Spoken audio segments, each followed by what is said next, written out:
Hello, good afternoon friends. Civil panda के online platform पर आप सबका स्वागत है। और आज हम एक हॉट टॉपिक डिस्कस करेंगे, करंट अफेयर्स का भी है और हमारे नॉर्थ ईस्ट से रिलेटेड भी है, मणिपुर क्राइसिस के बारे में। ये टॉपिक जियोपॉलिटिकल इम्पोर्टेंस भी रखता है और साथ साथ हमारी इंटरनल सिक्योरिटी से भी रिलेटेड है। और हम ये देख सकते हैं कि पिछले जो 2022 का एमपीपीएससी हुआ था उसमें भी 2 या 3 क्वेश्चन नॉर्थ ईस्ट के स्टेट से पूछे गए थे प्रीलिम्स में, तो हम वो भी डिस्कस करेंगे। लेकिन उससे इम्पॉर्टेंट है कि मणिपुर क्राइसिस का बैकग्राउंड क्या है, क्यों ये सारा वायलेंस स्टार्ट हुआ है, ये सब चीज़ें आज हम ज्योग्राफिकल पॉइंट ऑफ व्यू से, हिस्टोरिकल पॉइंट ऑफ व्यू से, कल्चरल पॉइंट ऑफ व्यू से, हर एक पॉइंट ऑफ व्यू से इसे डिस्कस करेंगे।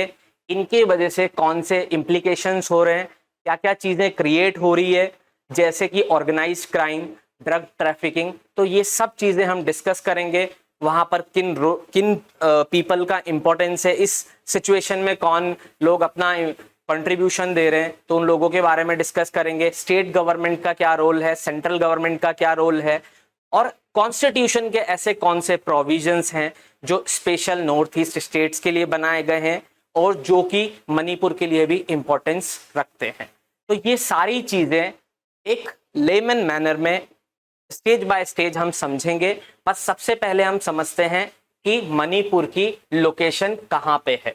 Manipur, this is Manipur state, और ये है हमारे इंडिया के नॉर्थ ईस्ट में, जो कि ये मेनलैंड है। और ये पूरा नॉर्थ ईस्ट में 7 सिस्टर्स है, Arunachal Pradesh, Assam, Nagaland and Manipur, and this is Mizoram and Tripura and Meghalaya. काफी सारे क्वेश्चन प्रीलिम्स एस्पेक्ट से यहाँ से बन जाते हैं। या तो बॉर्डर से स्टेट पूछ ली जाएगी, या इंटरनेशनल बॉर्डर्स कौन को किस किस कंट्री से लगती है, ठीक है, ये सब पूछ लिए जाएंगे। या डेमोग्राफी पूछ ली जाती है, सेंसस पूछ लिया जाता है, तो ये सब भी डिस्कस करेंगे। लेकिन आज हमारा जो फोकस रहेगा वो रहेगा मणिपुर क्राइसिस से। तो ज्योग्राफी को भी समझेंगे, हिस्टोरिकल बैकग्राउंड को भी समझेंगे, हर एक चीज को समझते हुए आगे बढ़ेंगे। This is our north east India, 7 sisters भी कहा जाता है। और ये जो मेनलैंड इंडिया से कनेक्टेड है उसे बोला जाता है सिलीगुड़ी। जो ये मेनलैंड इंडिया से कनेक्टेड है उसे हम क्या बोलते हैं, सिलीगुड़ी कॉरिडोर। और इसे एक और नाम दिया जाता है चिकन्स नेक। क्या दिया जाता है? चिकन्स नेक। तो ये सब एक नॉलेज के लिए है। तो ये हमारे लिए इंपॉर्टेंस क्यों रखता है? क्योंकि इस पार्ट के बाद यहां पर 3 कंट्रीज लगते हैं, नेपाल, भूटान एंड चाइना। तो 3 जगह से हमें काफी सारे सिक्योरिटी कंसर्न्स रहते हैं। तो इस पार्ट को सिक्योर करना हमारी नेशनल प्रायोरिटी होती है, और नॉर्थ ईस्ट से कनेक्शन के लिए, कनेक्टिविटी सिक्योर करने के लिए इस पार्ट का काफी इंपॉर्टेंस है। अब हम चलते हैं डायरेक्ट मणिपुर पे, मणिपुर इशू को लेकर। तो मणिपुर में देखो, हाँ, अब अपन बात करते हैं कि करंट में क्या सिचुएशन है। एकदम से ये मणिपुर में जो वायलेंट क्लैशेस हुए हैं, इंसर्जेंसी क्रिएट हुई है, इसका बेसिकली बैकग्राउंड 60 इयर्स पुराना है।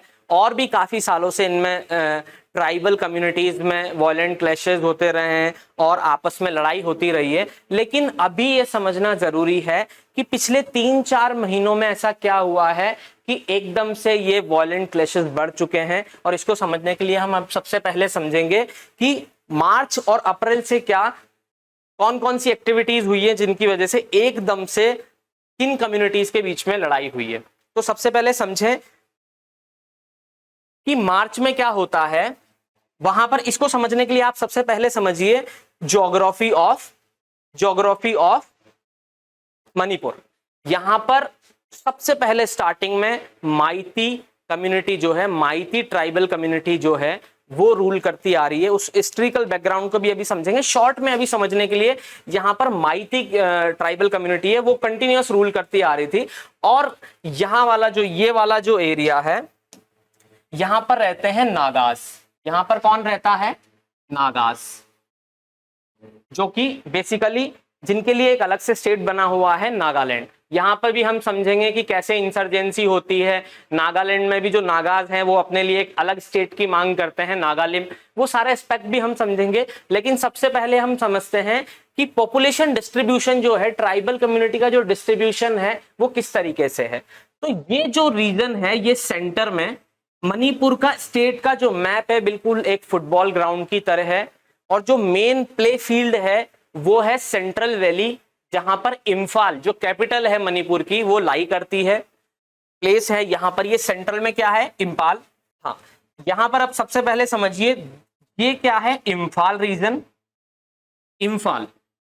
और ये कैसा रीजन है, वैली है, फ्लैट है, यहां पर ग्राउंड है। और ये आसपास का जो रीजन है, ये चारों तरफ ये क्या है, हिली रीजन है। और यहां पर कौन लाई करता है, ट्राइबल कम्युनिटीज। कौन सी ट्राइबल कम्युनिटीज, इस वाले रीजन में लाई करती है नागा, और इस वाले रीजन में लाई करती है कुकी। कौन लाई करता है, कुकी। तो अभी बात आती है कि जो अभी कम्युनिटी क्लैशेस हुए हैं वो किन किन के बीच में हुए हैं, वो हुए हैं कुकी के बीच में। और यहां पर कौन लाई करता है, इम्फाल वैली में वो लाई करता है माइतीज, मैतीज। कौन लाई करता है, मैतीज।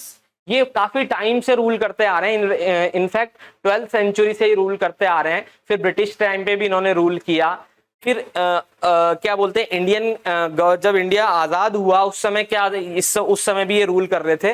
तो ये सारी हिस्टोरिकल बैकग्राउंड अभी हम समझेंगे, लेकिन उससे पहले आप समझ लो कि यहाँ पर कौन कौन लोग रहते हैं। तो ये जो वैली रीजन है, यहाँ पर रहते हैं मैती, जो कि स्टेट गवर्नमेंट जो वहां पे मेजोरिटी कौन लोग हैं, मैती। ये कितना परसेंट है, 55% के आसपास। जो टोटल पॉपुलेशन है मणिपुर की, उसका 55% कौन है, मैतीज। और नागाज कितने हैं, 26% के आसपास। एंड रिमेनिंग क्या है, वो है cookies, it's almost 16 to 20%। This is population divide in the state. ठीक है, अब बात आती है, लड़ाई सब में होती रहती है, क्लैशेस जो हैं नागा और कुकी में भी होते रहते हैं, कुकी मैती में भी होते रहते हैं, और मैती और नागा में भी होते रहते हैं। धीरे धीरे समझेंगे कि कब किसके बीच में कैसा क्लेश, वॉयलेंट क्लैशेस या वॉयलेंट जो इसको हम बोल सकते हैं बैटल्स हुई है, फाइट बोल सकते हैं।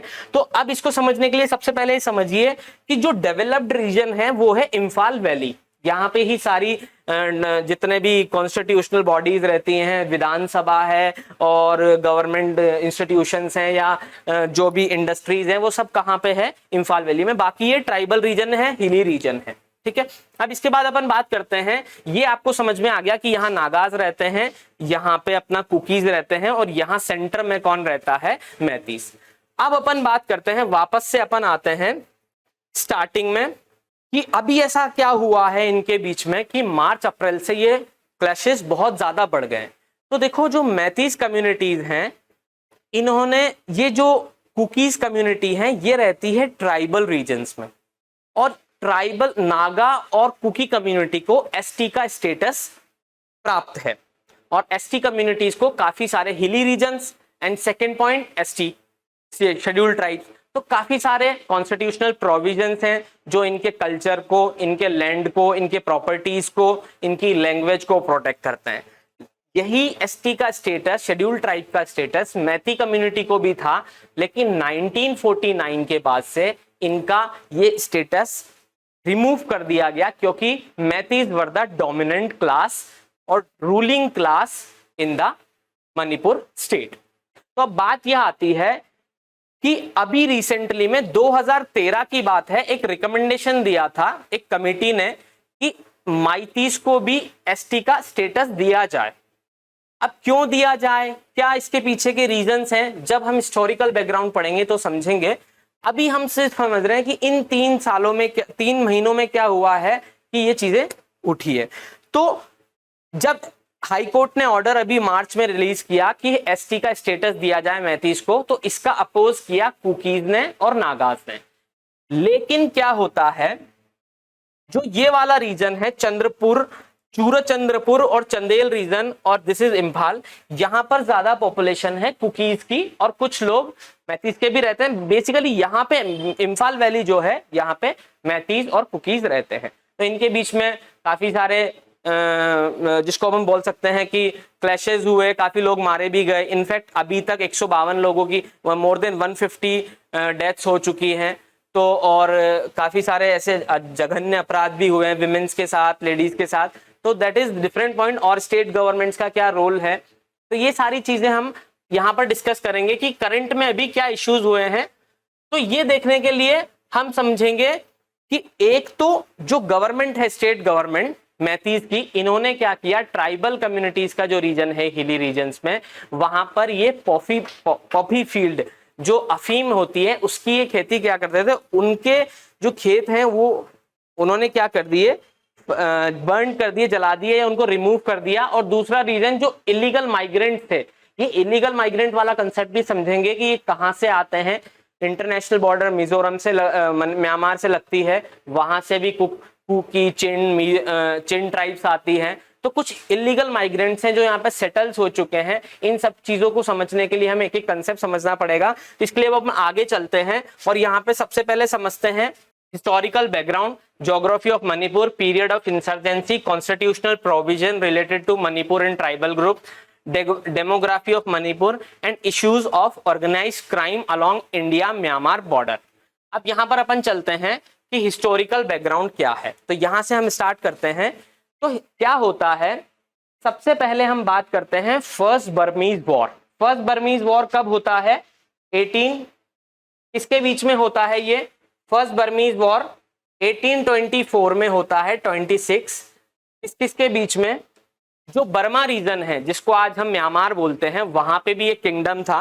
वो किंगडम क्या करता है, मणिपुर हमारा जो नॉर्थ ईस्ट रीजन है आज का, उस तरफ अटैक करता है और उसे अपनी टेरिटरी में मिलाने की कोशिश करता है। तो उसी समय ब्रिटिश, जो कि उस समय मणिपुर एक इंडिपेंडेंट किंगडम था, उसकी साइड से वॉर लड़ता है और उसी को हम बोलते हैं फर्स्ट बर्मीज, क्या बोलते हैं, एंग्लो बर्मीज वॉर, जो कब हुआ था 1824 एंड 26 में। तो यहां पर एक ट्रीटी होती है, ट्रीटी ऑफ यान्दाबो, और इसमें पहली बार मणिपुर को इंडिपेंडेंट किंगडम का दर्जा दे दिया जाता है। और उस समय रूल कौन कर रहा होता है, मैती किंगडम, ठीक है। और ये कब तक चलता है, 1891 तक मैती किंगडम ही यहाँ पे रूल करता है, ऑटोनॉमी रहती है। इसके बाद 81 में वापस से ब्रिटिश और मणिपुर वॉर होता है। फिर ब्रिटिश वॉर जब होता है, वहां पर कुछ ऑटोनॉमी ब्रिटिशर्स के द्वारा ले ली जाती है और कुछ एज ए प्रोटेक्टरेट स्टेट उन्हें, मणिपुर को एज ए प्रोटेक्टरेट स्टेट बना लिया जाता है। प्रोटेक्टरेट स्टेट का मतलब है कि ब्रिटिशर्स की कुछ शर्तें हमें माननी पड़ेगी, ठीक है। तो लेकिन अभी भी काफी ऑटोनॉमी किसके पास रहती है, मैती किंगडम के पास रहती है, मैती कम्युनिटी के पास रहती है, ठीक है। अभी हिली रीजन्स में काफी सारी नागा ट्राइब्स रहती है। अभी हाल फिलहाल की हम बात कर रहे हैं तो कुकीज लोग उतने नहीं थे। पिछले 18 सेंचुरी से लेकर 19 सेंचुरी और 20th सेंचुरीज में कुकी जो है वो म्यांमार रीजन से आके मणिपुर में सेटल होने लगे। क्यों होने लगे, क्योंकि उस समय जो नागाज थे वो कॉन्टिन्यूअसली मैतीस पे अटैक करते रहते थे और वहां पर लूटपाट मचाते रहते थे। तो उनसे प्रोटेक्शन के लिए उन्होंने वहां पर क्या किया, धीरे धीरे कुकी ट्राइब्स को सेटल करना स्टार्ट किया, ताकि एक जिसको हम बोल सके बफर जोन क्रिएट हो जाए और मैती और नागास की डायरेक्ट कॉन्फ्लिक्ट होने की बजाय क्या हो सके, कुकीज वहां बीच में protection, as a protection shield use किया जा सके। तो कुकीज को बसाया भी किसने, वो भी मैती किंगडम के जो रूलर्स रहे उन्होंने ही वहां पे बसाना स्टार्ट किया। तो आगे चलते हैं। आगे चलने के बाद क्या होता है, अक्टूबर 1949 में मणिपुर का मर्जर हो जाता है इंडिया के साथ। अब यहां पर एक बात समझना जरूरी है कि इंडिया के साथ मर्जर होने से पहले ब्रिटिशर्स के टाइम पे जो मैती कम्युनिटी थी, मैती ट्राइबल कम्युनिटी थी, उन्हें भी शेड्यूल्ड ट्राइब का स्टेटस प्राप्त था। और आईएलपी, अभी आगे हम समझेंगे इनर लाइन परमिट, आगे इसको भी डिस्कस करेंगे, इनर लाइन परमिट भी वहां पर था। लेकिन क्या होता है, आजादी के बाद क्योंकि डोमिनेंट क्लास कौन थी, मैती, तो इनका शेड्यूल्ड ट्राइब का स्टेटस वापस ले लिया जाता है और सिर्फ जो ट्राइबल हिली रीजन्स में जो ट्राइब्स रहती थी, जैसे कुकी और क्या बोलते हैं नागास, इनको ट्राइबल एसटी स्टेटस दे दिया जाता है, शेड्यूल्ड ट्राइब्स। जो कि आपने देखा होगा 6 शेड्यूल में भी है, और आर्टिकल 371C जो है स्पेशली मणिपुर के लिए बनाया गया है, जहां पर गवर्नर्स को स्पेशल पावर रहती है टू एडमिनिस्टर ट्राइबल रीजन्स। तो वो सब हम आगे डिस्कस करेंगे, लेकिन अभी ये समझना है कि यहाँ पर सबसे बड़ा पॉइंट ये है कि जो मैती कम्युनिटी है उसका एसटी का स्टेटस ले लिया जाता है, या विथड्रॉ, एसटी स्टेटस विथड्रॉ। अब देखो क्या होता है, यहां पर इसी के बाद इंसर्जेंसी शुरू हो जाती है। काफी लोग मैती में जो रहते हैं उन्हें वो अलग देश की मांग करने लगते हैं, सेसेशनिस्ट टेंडेंसीज आ जाती है, क्योंकि उन्हें लगता है, क्योंकि ब्रिटिशर्स ने बोला था कि जो स्टेट इंडिपेंडेंट होना चाहते हैं वो इंडिपेंडेंट हो जाए, जो इंडिया में मिलना चाहते हैं वो इंडिया में मिल सकते हैं। तो उन्होंने, मणिपुर ने पहले बात करी थी कि हम इंडिपेंडेंट रहना चाहते हैं, लेकिन जो वहां के राजा थे उन्होंने इंडिया में विलय कर लिया, और इससे कुछ लोग जो हैं मैती कम्युनिटी में भी, उनमें सेसेशनिस्ट टेंडेंसी आ जाती है। और आगे जाके हम पढ़ेंगे कि कुछ इंसर्जेंट ग्रुप हैं जो कि आजाद मणिपुर की बात करने लगते हैं, और ये जो एक दौर चलता है उसके बारे में भी हम आगे बात करेंगे। तो यहाँ क्या होता है, इंसर्जेंसी पीरियड रहता है 1960 से 90 तक का, और उसके बाद अपना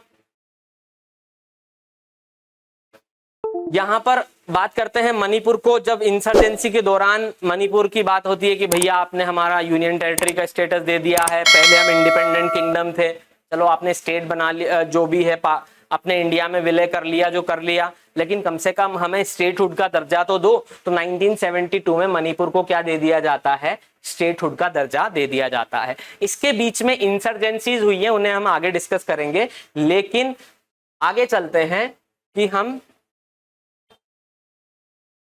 हाँ, अब हम समझते हैं ज्योग्राफी ऑफ मणिपुर। काफी कुछ हम इसमें डिस्कस कर चुके हैं, लेकिन कुछ कंसेप्ट्स हैं जो हमें समझना है कि इनर लाइन परमिट क्या होता है,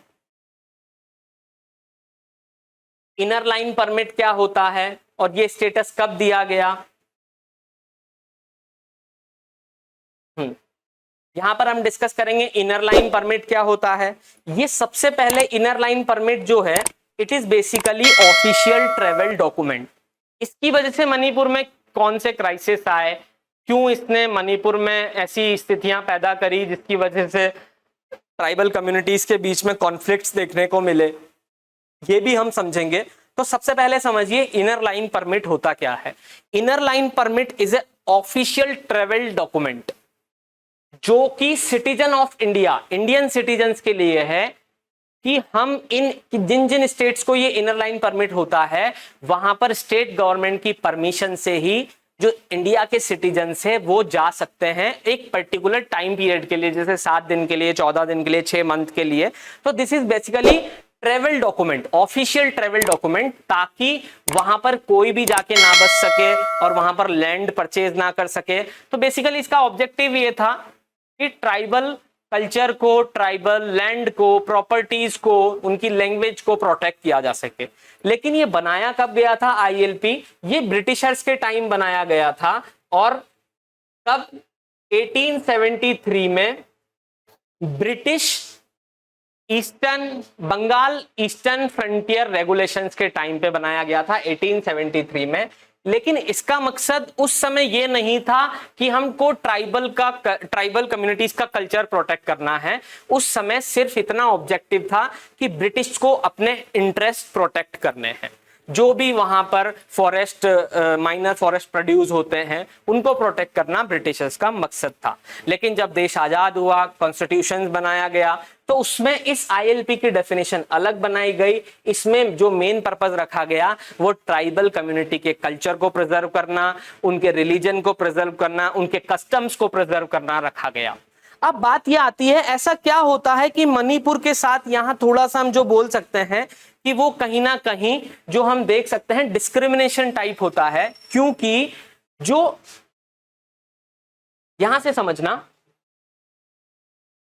यहां समझिए, जो आईएलपी है 2018 तक, 2020 तक, आई थिंक 2020 तक, 11 दिसंबर 2019 से पहले तक जो आईएलपी था वो किसके लिए था, वो था अरुणाचल प्रदेश के लिए,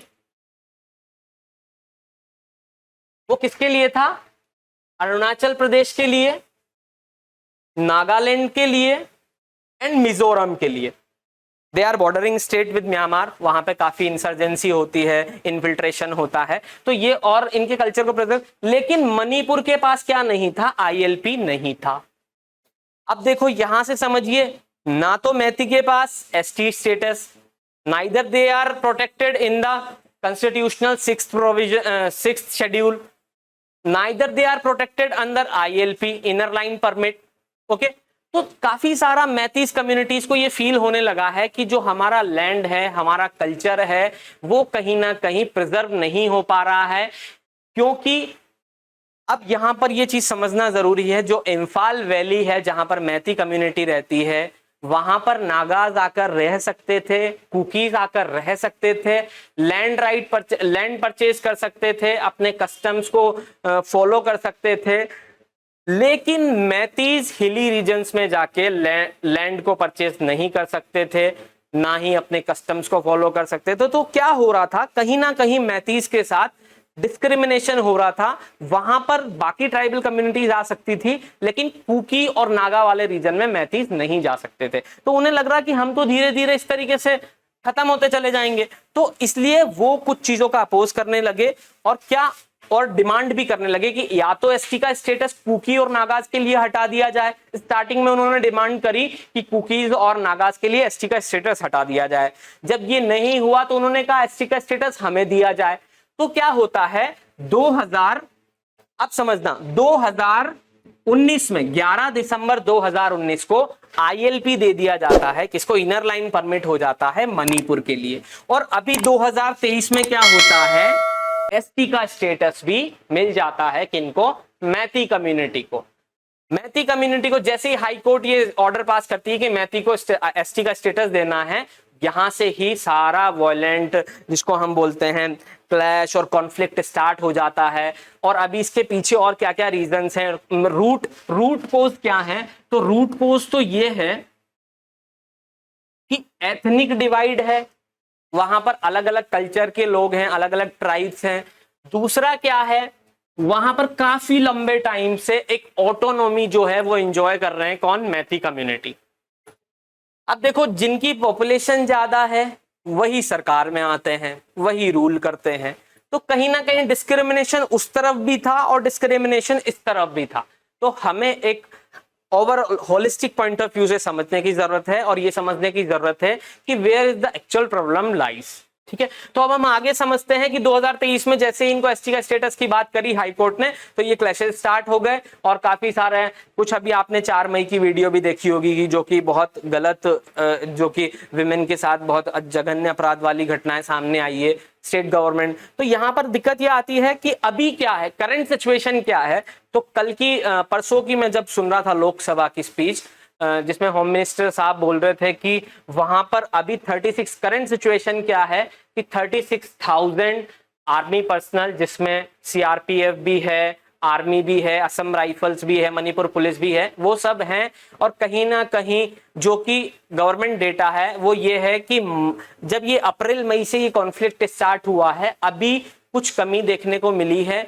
ये स्टेट गवर्नमेंट और सेंट्रल गवर्नमेंट का बोलना है, अपोजिशन का कुछ और कहना है, रियलिटीज कुछ और हैं, लेकिन अभी भी वहां पर क्राइम्स हो रहे हैं, कन्फ्लिक्ट देखने को मिल रहा है। तो अब बात अपन आगे बढ़ते हैं। हाँ, तो यहां पर हमने सब कुछ समझ लिया है, हिस्टोरिकल बैकग्राउंड क्या है, मर्जर समझ लिया है, मैतीस कुकीज कौन है ये समझ लिया है, इंसर्जेंसी पीरियड अभी बाकी है, जब 1960s की अपन बात करेंगे, कौन कौन से जो लिबरेशन फ्रंट हैं, जो ट्राइबल, जिसको हम बोल सकते हैं इंसर्जेंट ग्रुप्स बने हैं, वो भी डिस्कस करेंगे। बाकी सब हम यहाँ पर डिस्कस कर चुके हैं।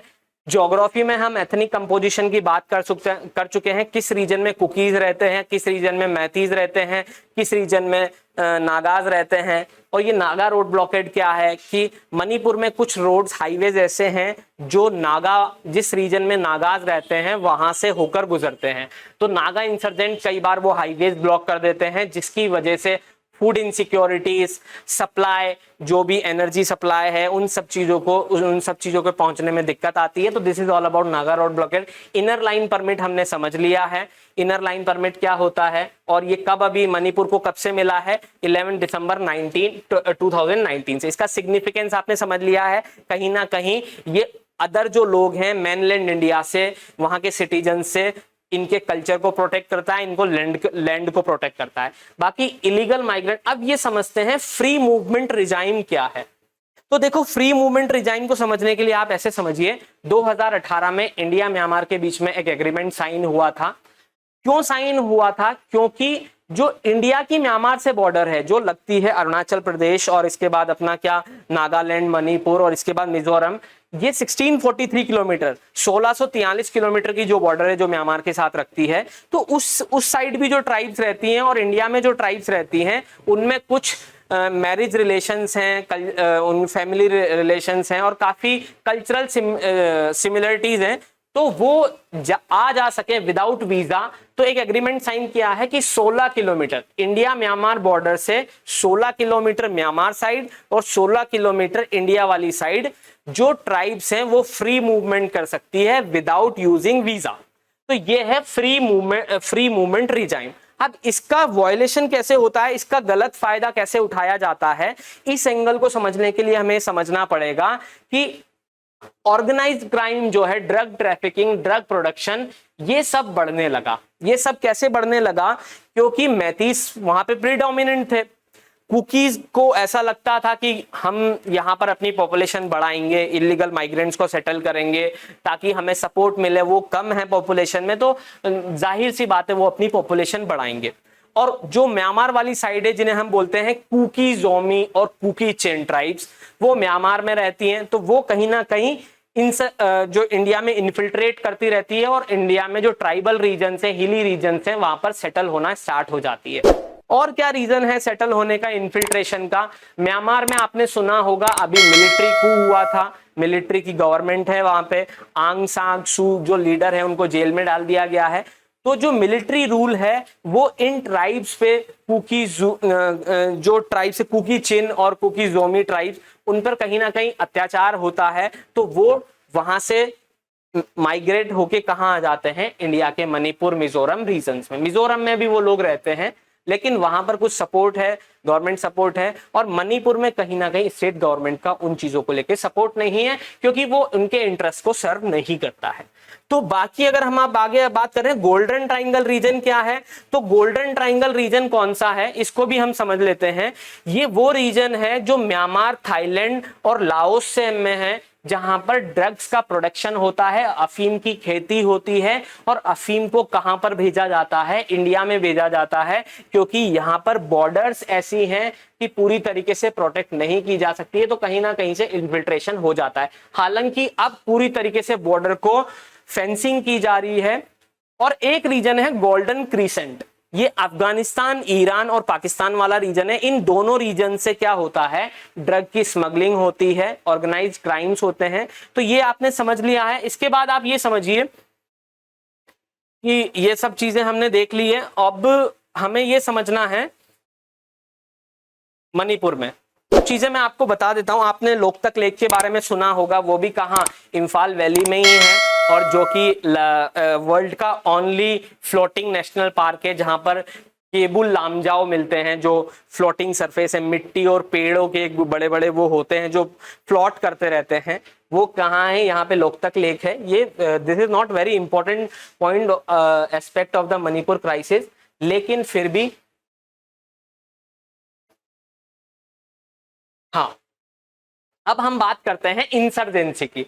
तो ये इंसर्जेंसी कब स्टार्ट होती है? 1950 से 80s के टाइम पे सबसे ज्यादा इंसर्जेंसी रहती है। उसके बाद ये रिड्यूस होने लग जाती है, कम होने लग जाती है।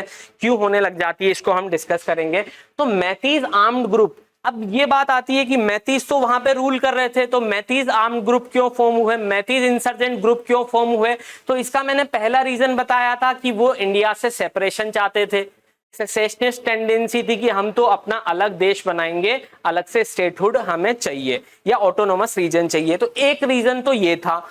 दूसरा रीजन ये था कि क्या बोलते हैं, नागाज और कुकीज कॉन्टिन्यूसली उनके रीजन में आके रहने लगते थे और उनको एसटी का स्टेटस था, तो वो गवर्नमेंट जॉब में भी थे। तो काफी सारे कहीं ना कहीं जो इंटरेस्ट कॉन्फ्लिक्ट से कॉन्फ्लिक्ट ऑफ इंटरेस्ट हो रहा था, उस चक्कर में कुछ लोगों ने, मैतीस के कुछ लोगों ने हथियार उठा लिए और हथियार के दम पर जो कि इनको सेंट्रल गवर्नमेंट ने, जो हमारी इंडियन गवर्नमेंट है, यूनियन गवर्नमेंट ऑफ इंडिया, उन्होंने एक क्या बोलते हैं टेररिस्ट ऑर्गेनाइजेशन भी डिक्लेयर किया था। तो इन लोगों ने अलग से स्टेटहुड की बात, कंट्री की बात करने लगे। तो these are the united nation. सबसे जो खतरनाक था, नोटोरियस था, वो था united nation liberation front, UNLF and people's liberation army of Manipur. ये किस कम्युनिटी के थे? ट्राइबल कम्युनिटी के, ये थे मैतीज के। और नागाज में कौन थे? Nagaland nationalist socialist council of Nagaland. ये नागालैंड की तरफ से, जो नागालिम की बात करते थे कि नागालैंड और नागालैंड के आसपास जो आसाम में रीजन है, मणिपुर में रीजन है, जो भी नागाज रहते हैं, उन सबको मिला के क्या बनाया जाए? एक अलग से स्टेट बनाया जाए, जिसका नाम क्या है? नागालिम। क्या नाम है? नागालिम। तो यही सब इंसर्जेंसी का काम कर रहे थे। काफी सारे उस समय प्रोविजंस आए, जो कि हमने देखा है। Armed force special power act, AFSPA के बारे में आपने कभी सुना हो, जो कि 1958 के टाइम पर मणिपुर में लाया गया, जिससे कई सारे दोनों साइड, जिसमें काफी हद तक इन इंसर्जेंट ग्रुप को कम करने में भी मदद मिली, लेकिन कुछ ह्यूमन राइट वायलेशंस भी हमें वहां पे देखने को मिला। तो this is a different aspect of the story. लेकिन हम बात कर रहे हैं इंसर्जेंसी की, तो वहां पर दीज आर द प्रमुख इंपॉर्टेंट इंसर्जेंट ग्रुप्स। ओके, अब हम बात करते हैं आर्टिकल 371 सी, हमने डिस्कस कर लिया, स्टेट ऑफ मणिपुर के बारे में है। White matters in the conflict, क्योंकि ये जो आर्टिकल है, ये किनको सपोर्ट, ज्यादा फेवर किनको करता है? कुकी और नागा ट्राइबल कम्युनिटीज को। तो उससे किसको दिक्कत थी? मैतीज कम्युनिटीज को। तो दिस इज द रीजन कि क्यों ये कॉन्फ्लिक्ट में मैटर करता है। इसके बाद हम डेमोग्राफी की बात करते हैं। एक रिलीजियस एंगल भी यहां पर आता है कॉन्फ्लिक्ट में, जो अब यहां पर समझना आप, जो इम्फाल वाला रीजन है जहां पर मैतीज रहते हैं, वहां पर मुस्लिम भी हैं, मैतीज में मुस्लिम भी हैं और हिंदूज भी हैं। ये देखो इम्फाल वाला जो रीजन है, ये देखो इम्फाल ईस्ट, इम्फाल वेस्ट कितने परसेंट हैं? 60%, 74%। मतलब ये हिंदूज कौन से हैं? मैतीज वाले। और ये जो अपने क्रिश्चियन हैं, ट्राइबल्स जो हैं, नागाज और कुकीज जो हैं, वो क्रिश्चियन हैं रिलीजन, अगर रिलीजन एस्पेक्ट से बात करें तो। और मैतीज जो हैं, हिंदू और मुस्लिम दोनों हैं, लेकिन मेजोरिटी कौन है? हिंदूज। तो कहीं ना कहीं रिलीजियस एंगल भी आता है। और अभी कुछ चर्चेस को वहां पर डिमोलिश किया गया था, जिस वजह से भी जो है, जो हम कहते हैं, जो आक्रोश पैदा हो गया था कम्युनिटीज में, ट्राइबल कम्युनिटीज में। तो वो भी हम देख सकते हैं। ये डेमोग्राफी है, कंपोजिशन है, क्या क्या है। तो ये अपना मैप है इंडिया का। यहाँ पे मणिपुर के बारे में हमने डिस्कस किया है, और इसके बारे में आपको सब कुछ बताया गया है, ज्योग्राफिकल पॉइंट ऑफ व्यू से, हिस्टोरिकल पॉइंट ऑफ व्यू से। अब हम आगे डिस्कस कर लेते हैं कि क्यों हमारे लिए नॉर्थ ईस्ट इंपॉर्टेंट है। क्योंकि जियोपॉलिटिकल इंपॉर्टेंस है, हमारी एक पॉलिसी है, एक्ट ईस्ट पॉलिसी, उसके थ्रू हम आसियान कंट्रीज जो हैं, association of south east Asian countries, जिसमें 10 कंट्रीज हैं, Myanmar, Thailand, Laos, Cambodia, Vietnam, Singapore, इन सब देशों से कनेक्ट किससे होते हैं? हम थ्रू नॉर्थ ईस्ट। और यहाँ पर एक हाईवे भी इंडिया ने अभी स्टार्ट किया है। वो कौन सा हाईवे है, उसको हम देखते हैं।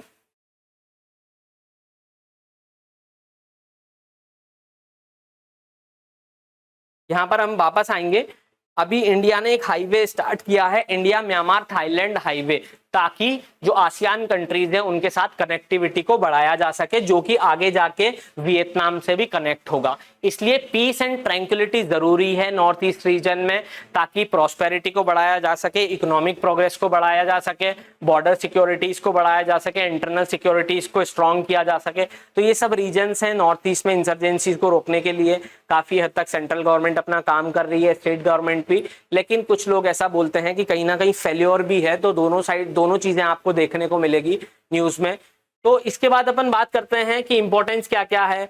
नॉर्थ ईस्ट को अभी कालादान मल्टी मॉडल प्रोजेक्ट से भी रिलेट किया जा रहा है। अब देखो यहाँ पर हम एमपीपीएससी के कुछ क्वेश्चन डिस्कस कर लेते हैं जो प्रीलिम्स 2023 में आए थे। वो कौन से क्वेश्चंस हैं ये देख लेते हैं। देखो अभी 2023 में एक क्वेश्चन आया था कि highest growth rate of population, और चार स्टेट दे रखे थे, अरुणाचल प्रदेश, बिहार, मेघालय, पंजाब। तो ये क्वेश्चन कोई भी सॉल्व कर सकता था अगर वो सेंसस और सेंसस पढ़ के गया है। तो सेंसस में क्लियरली दे रखा है, यहाँ पर देखो क्या पूछा गया है, growth rate of population, this is the growth rate. तो सबसे ज्यादा किसकी ग्रोथ रेट है यहाँ पर 27% मेघालय। तो इसका आंसर क्या हो जाएगा, इसका आंसर हो जाएगा मेघालय। इसका आंसर क्या हो जाएगा, मेघालय। ठीक है, अब अपन बात करते हैं इसके बाद एरिया वाइज हम बात करें, सबसे ज्यादा एरिया किसका है, अरुणाचल प्रदेश का, फिर आसाम का, फिर मेघालय का, मणिपुर का, मिजोरम का, फिर नागालैंड का, त्रिपुरा का। कभी क्वेश्चन एमपीपीएससी में ये भी आ सकता है कि कौन से स्टेट एरिया वाइज मतलब किसका एरिया ज्यादा है। तो ये क्वेश्चन भी हमने कवर कर लिया है। अब हम आगे बात करते हैं कि एक क्वेश्चन ये और आया था एमपीपीएससी में कि लिटरेसी रेट कहां पर ज्यादा है, मिजोरम, गोवा, हिमाचल प्रदेश, महाराष्ट्र। तो यहां पर हम देख सकते हैं लक्षद्वीप और केरला ऑप्शन में नहीं थे, तो मिजोरम की सबसे ज्यादा लिटरेसी रेट है 91.33। तो इसका आंसर क्या हो जाएगा, मिजोरम। तो ये दो क्वेश्चन आप देख सकते हो कि नॉर्थ ईस्ट से पूछे गए। हालांकि ये डेमोग्राफी और सेंसस का क्वेश्चन था, लेकिन कहीं ना कहीं नॉर्थ ईस्ट वाले रीजन से पूछा गया है। अब इसके बाद हम बात करते हैं, इसके बाद हम एक क्वेश्चन बात करते हैं सेक्स रेशियो। ये भी हम डिस्कस कर सकते हैं सेक्स रेशियो का। तो वो देख सकते हैं हम, सबसे ज्यादा मेघालय में सेक्स रेशियो है। कुछ स्टेट्स को अगर नॉर्थ ईस्ट की हम बात करें तो मेघालय, मणिपुर, मिजोरम। तो these are the facts about the sex ratio. इसके बाद हम बात करते हैं,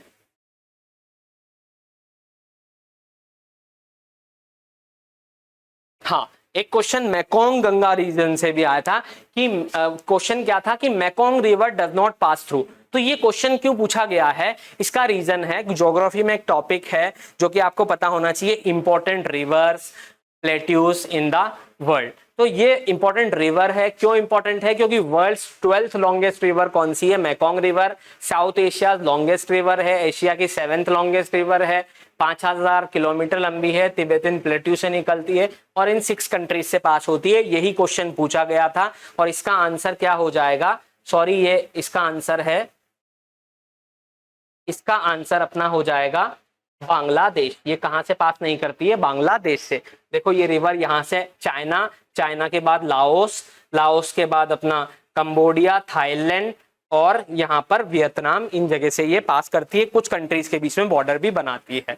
तो ये सारा हमने आज डिस्कस किया। नॉर्थ ईस्ट में नॉर्थ ईस्ट के बारे में डिस्कस किया, मणिपुर क्राइसिस के बारे में किया, मणिपुर क्राइसिस में हिस्टोरिकल बैकग्राउंड क्या है, ज्योग्राफिकल रीजंस क्या है, कल्चरल कम्युनिटी टेंशन क्या है, कॉन्स्टिट्यूशनल प्रोविजंस किस तरीके से कॉन्फ्लिक्ट में कहीं ना कहीं अपन जिसमें कहते हैं आग में घी डालने वाला काम किया। तो ये चीजें हमने समझी है। तो मणिपुर क्राइसिस पे हम ये टॉपिक लेके आए हैं। और किसी करंट अफेयर्स के टॉपिक पर आप चाहते हैं कि यहाँ पर डिस्कस किया जाए और तो आप उस चीज़ के लिए मुझे कमेंट कर सकते हैं। और ज़्यादा से अगर आपको ये वीडियो अच्छा लगा हो तो इस वीडियो को ज़्यादा से ज़्यादा शेयर करें, लाइक करें और सिविल पांडा चैनल को प्रमोट करें। यहाँ पर कोशिश की जाएगी कि ज़्यादा से ज़्यादा हर एक एस्पेक्ट से, यूपीएससी पॉइंट ऑफ व्यू से, एमपीपीएससी पॉइंट ऑफ व्यू से टॉपिक्स को कवर किया जाए और एनालिसिस किया जाए, ताकि हमें चीज़ों का इन डेप्थ नॉलेज हो पाए। तो thank you for watching this video